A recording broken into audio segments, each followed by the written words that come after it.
Son muchos los médicos que han sido enterrados en el olvido por utilizar remedios naturales para curar, ya que eran un obstáculo para el lucro de las multinacionales. Parece ser que sus soluciones eran demasiado efectivas y podían hacer mucho daño a aquellos cuyo objetivo es enriquecerse con la enfermedad.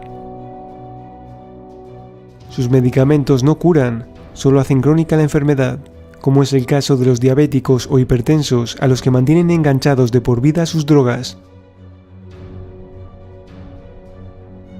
Otros medicamentos aparentemente curan, pero dañan a largo plazo las células sanas, originando una nueva enfermedad. La codicia de estas empresas ha tratado de esconder los descubrimientos de algunos médicos y sus sencillas y sobre todo baratas terapias. Este es el caso de René Quinton.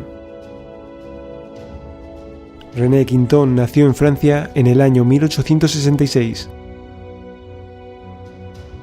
Su popularidad fue tan grande que a su funeral acudió más gente que al entierro de un rey. Demostró que la vida no se somete al medio, sino al contrario, es el medio el que se somete a la vida. Cuando enfermó de tuberculosis fue a vivir cerca del mar y pudo comprobar que la composición química del agua de mar es muy semejante a la sangre de los vertebrados.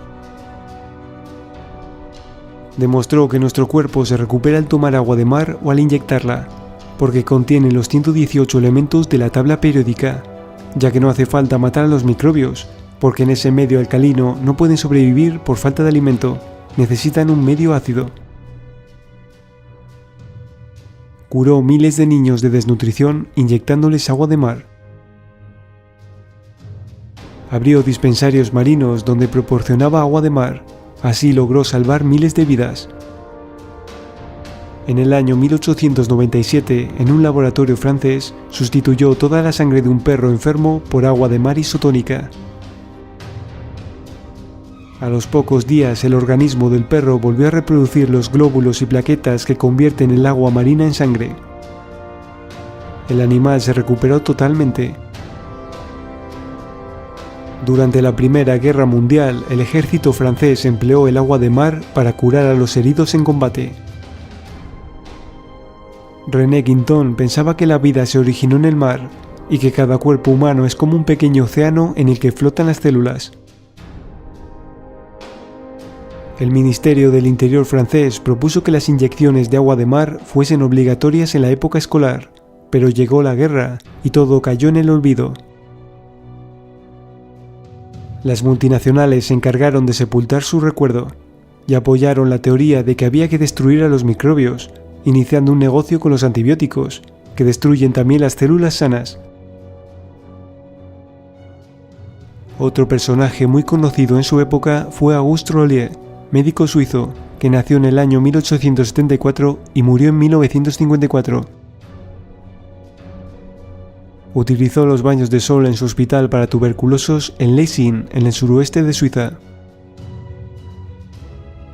Llegó a tener 36 hospitales.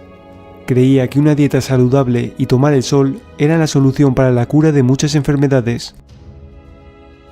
Su fama se extendió rápidamente. Aunque la helioterapia ya había sido descubierta años antes, él fue quien la puso de moda. Después, los médicos de toda Europa empezaron a comprobar cómo la helioterapia curaba la tuberculosis, el lupus, cortes y rasguños, quemaduras, artritis, reumatismo y los nervios dañados. En ese momento, los investigadores tenían muchas pruebas que demostraban que la luz del sol podía matar a las bacterias que causaban la tuberculosis y otras enfermedades como el raquitismo. Incluso el ejército alemán durante la Primera Guerra Mundial abrió hospitales de helioterapia para sus soldados. Muchos afirmaron que alargaba la juventud. Pero en la Segunda Guerra Mundial, la locura por el sol se fue apagando poco a poco, en parte porque no sabían que en exceso causaba quemaduras, y por otro lado las multinacionales hicieron una gran campaña de publicidad alabando las propiedades de los antibióticos, que acababan de ser descubiertos. Decían que eran más poderosos contra los gérmenes que la luz del sol. Al poco tiempo se encargaron de dar una mala publicidad del sol, haciéndonos creer que es el causante del cáncer de piel, cuando esto aún no se ha demostrado. Sin embargo, se sabe que algunos estabilizantes y conservantes químicos sí producen cáncer de piel, al igual que algunas cremas solares denunciadas por la Asociación de Consumidores de Estados Unidos. Así es como todas las investigaciones sobre la helioterapia del Dr. Auguste Rollier y otros médicos de la época cayeron en el olvido. Como dato curioso, en el norte de Europa el número de personas con cáncer de piel es mucho mayor que el de los países mediterráneos. También podemos destacar a Tullio Simoncini, nacido en Roma. Su especialidad es la oncología, diabetes y las enfermedades metabólicas. Perdió a un familiar a causa del cáncer, por lo que decidió investigar esta enfermedad. Dijo que la acidificación del cuerpo conduce al desarrollo de infecciones crónicas de levaduras y hongos, y finalmente el cáncer. El Dr. Simoncini desarrolló un tratamiento capaz de curar el cáncer.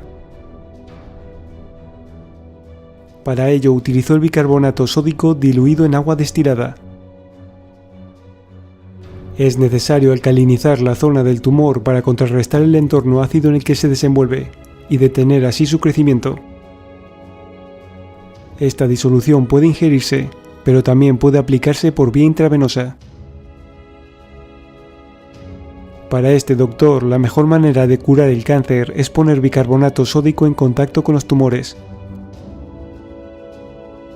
Pero como era de esperar, muchos de los médicos que habían visto cómo Simoncini curaba a los pacientes que ellos habían diagnosticado de cáncer terminal se sintieron bastante molestos. También sentó mal al colegio de médicos que demostrara que las terapias convencionales, tales como la quimioterapia y radioterapia, eran totalmente inefectivas.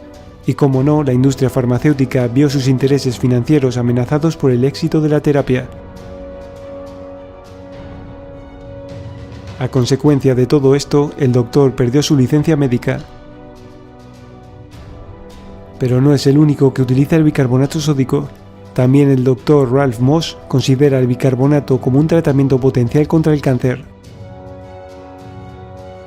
El doctor Moss habla de la falta de efectividad de la quimioterapia en la mayoría de las formas de cáncer.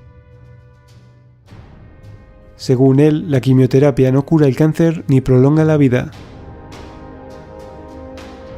Hay miles de estudios revisados por el Dr. Moss como parte de la investigación para su libro, y llega a la conclusión que la quimioterapia solo cura entre un 2 y un 4% de los cánceres. El último médico a destacar es el Dr. Hammer. Hammer nació en el año 1935. Es un médico alemán inhabilitado, creador de la nueva medicina germánica, que critica la medicina convencional basada en la administración de fármacos que intoxican nuestro organismo. Se especializó en medicina interna, trabajó en varias consultas junto con su esposa, también médica. En el año 1978, enfrente de la isla de Cavallo, Córcega, en una fiesta celebrada en un yate, un aristócrata italiano, el príncipe Víctor Manuel de Saboya, disparó sin motivos contra una persona desconocida que dormía en la cubierta de un barco cercano. Esa persona era Dirk Hammer, de 19 años, hijo del Dr. Hammer, que murió 4 meses después a consecuencia del disparo. La trágica muerte de su hijo y las dificultades de la investigación judicial afectaron profundamente a la familia Hammer. 4 meses después, Hammer se autodiagnosticó un cáncer testicular, y su esposa, la doctora Sigrid Oldenburg Hammer, enfermó también de cáncer, y al poco tiempo falleció. Tras investigar sobre ello, desarrolló la nueva medicina germánica, y eso provocó que le quitaran la licencia para que no pudiera ejercer la medicina. Afirma que las enfermedades son causadas por el sufrimiento emocional, como por ejemplo, el cáncer de testículos se genera por el fallecimiento de un ser querido. El de pulmón, creer que nos vamos a morir próximamente y no quererlo. El de páncreas, cuando existe una lucha con alguien por conseguir algo. La mala dieta, la contaminación, nos van debilitando, pero lo que realmente desencadena la enfermedad es un choque emocional. Las emociones negativas acidifican el cuerpo y afectan a la parte más débil. El cuerpo humano es alcalino, pero sus funciones son acidificantes. Necesitamos alimentos alcalinos para poder compensar todas las funciones que acidifican nuestro cuerpo, ya que acidifican dar, hacer la digestión, estudiar, pensar. Cuando pensamos negativamente, consumimos mucha más energía. También cuando discutimos y nos enfadamos, o sentimos angustia, tristeza, miedo, estrés. Es decir, los sentimientos negativos acidifican mucho más y por lo tanto nos enferman. Cuando alcalinizamos nuestro cuerpo, ya sea con los alimentos alcalinos como el bicarbonato de sodio, el agua de mar o sal marina, no solo nos liberamos de las sustancias tóxicas, sino que también nos encontramos mejor emocionalmente, con más energía y vitalidad.